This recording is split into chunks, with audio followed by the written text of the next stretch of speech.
বন্ধুরা, ফিরে এলাম বাড়িতে। সারাদিনের প্রচুর কাজের পরে ভীষণ ধকল গেছে আজকে। অফিসের কাজও ছিল, কিছু বাইরের কাজও ছিল। তো সারাদিনে কিছু জায়গায় ট্রাভেল করতে হয়েছে, খুব ধকল গেছে। সন্ধে হয়ে গেছে, অ্যারাউন্ড এখন 7টা বাজে। তো বাড়ি ফিরে দেখি বেশ মজাদার ব্যাপার, অদিতি আমার জন্যে অলরেডি চা করে রেডি করে রেখেছে। এবং বাড়ি ঢুকেই দেখি গরমা গরম চা সাজানো আছে আর কাপ দিয়ে ধোঁয়া বেরোচ্ছে। তো দেখে আমার ভীষণই ভালো লাগলো। দেখতে থাকো, তোমরা কোথাও যাবে না, তোমাদের পুরো আমরা আহ, দেখাবো কি কি করছি, যতটা সম্ভব। এবং আজকের রাত্রিবেলার মেনু, আজকে আমাদের স্পেশাল মাছের চপ, তার সাথে বাড়িতে বানানো আমাদের ফেভারিট মুড়ি মাখা। সেটাও তোমাদের দেখাবো কিভাবে কি করছি এবং কিভাবে হলো বা কখন কিভাবে করলাম। গুড ইভিনিং সবাইকে। তো আমি আবার রান্নাঘরে চলে এসেছি। আমার কালকের রান্নার কিছু প্রিপারেশন নিতে হবে। আর যেরকমটা সানডেতে তোমাদের দেখিয়েছিলাম যে অরিজিৎ অনেক ধরনের মাছ এনেছে, তার মধ্যে তোমাদের একটা মাছ ছিল, এটাকে বোধহয় কাচ্চি মাছ বলে। হুম, কাচ্চি মাছ তো আমিও বলি, আর কে কী বলে জানি না। তো এই মাছটা না এতটাই ছোট, এটা চচ্চড়ি খাওয়ার মতো মাছ। তো এই মাছটা দিয়ে আমি আজকে একটু চচ্চড়ি বানাবো। এটা কালকের জন্যই বানাবো। আর আজকে রাত্রিবেলা আমাদের মেবি কিছু স্পেশাল হবে। স্পেশাল বলতে সেরকম স্পেশাল নয়, কি বলবো, মাছ কিছু কাটাপোনা ছিল যেগুলো একটু পুরনো হয়ে গেছিলো। তো আমি আর অরিজিৎ ডিসাইড করলাম যে অতটা পুরনো মাছ, ওটা মাছের ঝোল করে খেতে না একদম বাজে লাগে। একটু পুরনো হয়ে গেছে, তো আমরা কি করি, পুরনো কোনো কাটাপোনা মাছ থাকলে ওগুলোকে আমরা বয়েল করে ওর মধ্যে লোটে, কখনো চিংড়ি থাকলে চিংড়ি, বা চিংড়ি না থাকলে চিংড়ি বাদ দিয়ে ওই মাছটাকে আমরা কি বলবো, চপ বানিয়ে নিই। তো আজকে সেই রকমই একটা চপের প্রিপারেশান করবে, অরিজিৎই করবে, আমি করব না সেটা।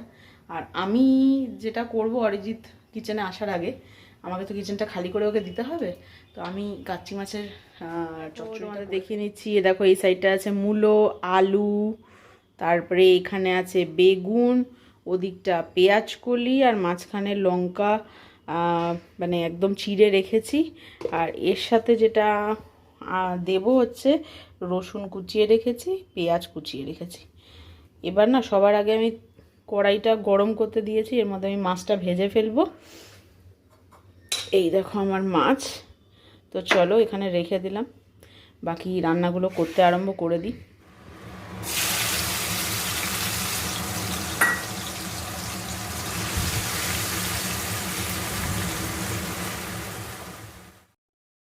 মাছটা আমি ভাজতে বসিয়ে দিয়েছি, আর এই মাছটা একটু ভালো মতো ভেজে নেব, তারপরে আমি চচ্চড়িটা করব। তো সত্যি কথা বলতে রাত্রিবেলা সময়টা ডিউটি থেকে এসে এই রান্নাবাড়ি করতে মানে রাতের রান্না, তারপরে দিনের রান্না, কখন যে সময় কোন দিক দিয়ে চলে যায় বোঝাটাই যায় না। 5টার সময় বাড়ি ফিরে একটু ফ্রেশ হতে হতেই দেখি মোটামুটি 5:30 বেজে গেছে। তারপরে একটু চা টা খেয়ে ঠাকুরের সন্ধে টন্ধে দিয়ে অলরেডি কখন যে 6:15 6:30 বেজে যায় বোঝাই যায় না। আর তারপরে ডিউটি করে এসেও অত মানে চটপট আমি কোনো কাজ করতেও পারি না, করিও না। একটু ধীরে সুস্থেই কাজগুলো আরম্ভ করি। তার ফলে একটা একটা করে রান্না শেষ করে দেখি অলরেডি 9টা 9:30 বেজে গেছে। তো চলো এইভাবেই দিনগুলো ভালোই কেটে যাচ্ছে।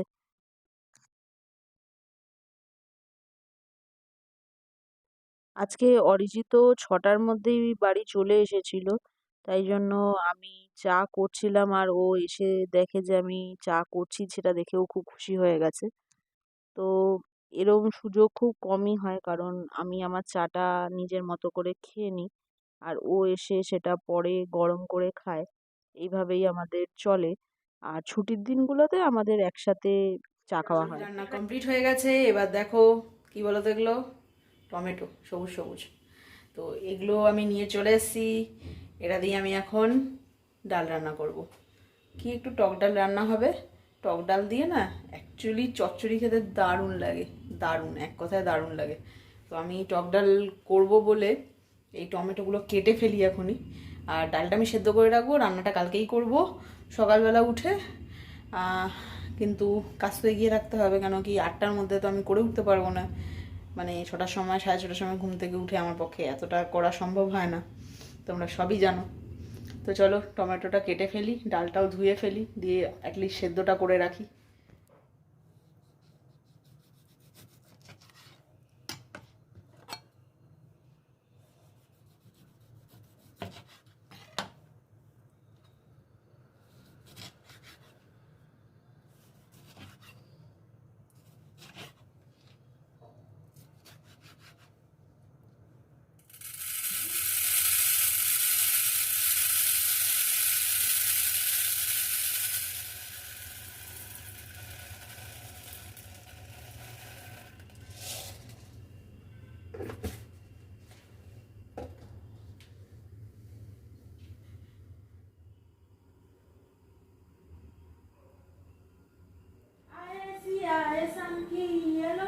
আরে নাচ গান করে কালকের পরশুর পরদিন দুপুরের ধরে রান্না করছো, এই তো 8:30 বাজতে গেল, তাহলে রাত্রিবেলা ডিনারটা কখন করবো? আর একটা ভালো আইটেম রান্না করতে গেলে ভালো সময় দিতে হয়, তার পেছনে এফর্ট দিতে হয়, তার তো অনেক সময় লাগবে। বাবা ছিলে তো বিছানায় শুয়ে গো, কালকে রাতে রান্নাগুলো যে করলাম। তোমার তো রান্না হচ্ছে না বলে তো আমি শুয়ে আছি, আমি কি করবো? আমি তো এসে গেছি হয়ে গেল প্রায় ঘন্টা দেড়েক। যাও, আমি আর রান্না করব না না। না, তুমি তাড়াতাড়ি বেরো বেরো বেরো বেরো, অনেক হয়ে গেছে, অনেক রান্না করছো কাল পরশু, এখন আমাকে এখন কাজ কাজ করতে হবে। তো তুমি যাও, রান্না করো, গিয়ে যাও।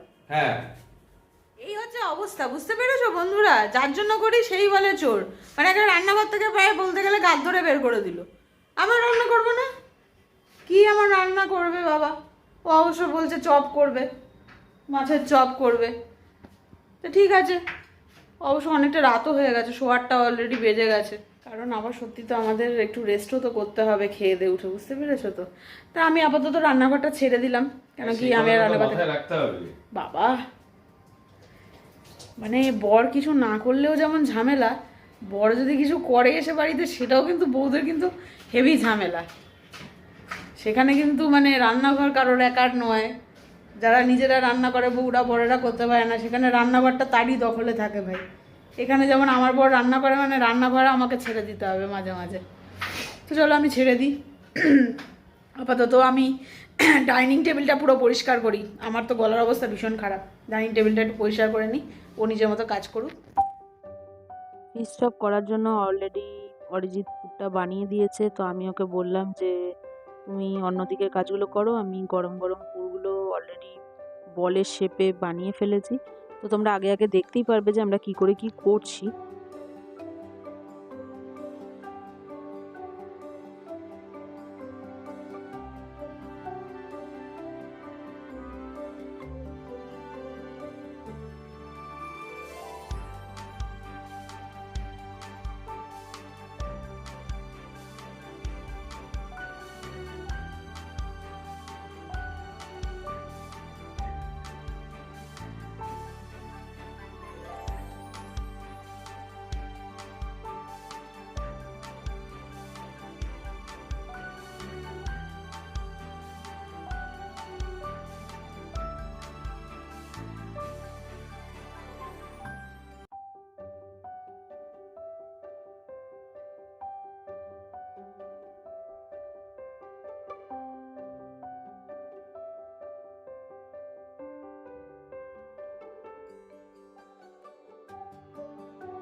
সবকটা ফিশ বল অলরেডি ব্রেড ক্রাম্বে কি বলে ওটাকে কোটেড করা হয়ে গেছে না? হ্যাঁ, ব্রেড ক্রাম্বে কোটেড করা হয়ে গেছে। আর আমরা এটা করেছি কিন্তু একটু অন্যরকম ভাবে, ফ্রেশ ব্রেড ক্রাম্ব দিয়ে। হ্যাঁ, আমি তো রাঁধুনি নই, আমি বেশি কিছু বলতে পারবো না, আমি জাস্ট একটু হেল্প করেছি। তো এই জিনিস এটাকে এবার ফ্রাই করে গরমা গরম খাওয়া হবে। তাকেই রাত দেওয়া হবে, রাত দিয়ে আলটিমেটলি সবাইকে হবে, সবাই রাঁধুনি, কারণ সবাইকেই খেতে হবে। ফিশের একটা গন্ধ বেরোচ্ছে খুব সুন্দর। ফ্রাই করার পর আরও জিনিসটা ভালো হবে। তো চলো ফ্রাই করতে চলে যাই। জিনিসগুলো নিয়ে রেডি যখন হয়ে গেছে তারপরে মুড়ি দিয়ে এটাকে খাবো, দারুণ লাগবে। তোমরাও কিন্তু বাড়িতে ট্রাই করো।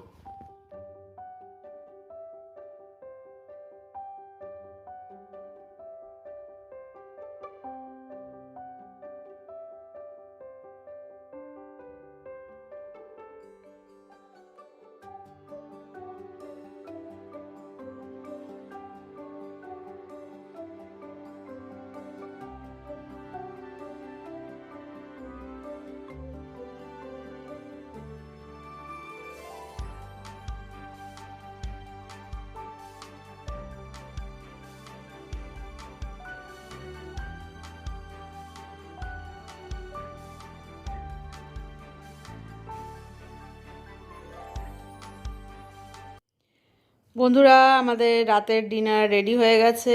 আর এই দেখো অলরেডি তোমাদের কি বলে ফিশ বলগুলো দেখিয়ে দিয়েছি। আর এটা হচ্ছে মুড়ি। মুড়ির মধ্যে তো অনেক কিছুই মেটেরিয়াল আছে, একটু না দেখি দাঁড়াও। বাবা, মুড়িটাকে তেল দিয়ে মেখেছে, তার মধ্যে পেঁয়াজ কুচি, তারপরে শসা কুচি, চানাচুর, বাদাম, ভাজা বাদাম, কাঁচা বাদাম, তারপরে কাঁচা লঙ্কা, আর কি কি দিয়েছে বাবা, আচারের তেলও আছে। তার একটু খেয়ে দেখি। পুরো একদম ট্রেনের মুড়ি মাখার মতো হয়েছে।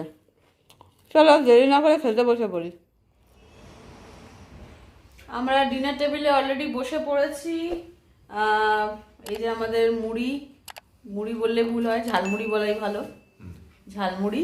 আর আমাদের ফিশ বল দিয়ে আমরা আজকে আমাদের ডিনার কমপ্লিট করব। আজকে বেশ একটু অন্যরকম ডিনার, হাটকে একদম জমজমাটি ডিনার, নর্মাল গতানুগতিক ডিনারের থেকে অন্যরকম। তো চলো আজকে ভিডিওটা আমরা এখানেই শেষ করে ফেলছি। দেখা হচ্ছে তোমাদের সাথে অন্য একটা ভিডিওতে। ভিডিওটা কমপ্লিট দেখো, লাইক শেয়ার সাবস্ক্রাইব করে দিও, আর কমেন্টে জানিও তোমাদের কেমন লাগছে। আর যে রেসিপিগুলো মোটামুটি দেখাচ্ছি একবার ট্রাই করে দেখো, তোমাদেরও ভালো লাগবে। আর কোনো রকম অসুবিধা হলে কমেন্ট সেকশনে জানিও, আমরা তাহলে ব্রিফলিভাবে তোমাদের দেখাবো। দেখা হচ্ছে তোমাদের সাথে তাহলে আবার একটা নতুন ভিডিওতে, আবারও একটা নতুন কন্টেন্ট নিয়ে। চলো tata, good night, good bye.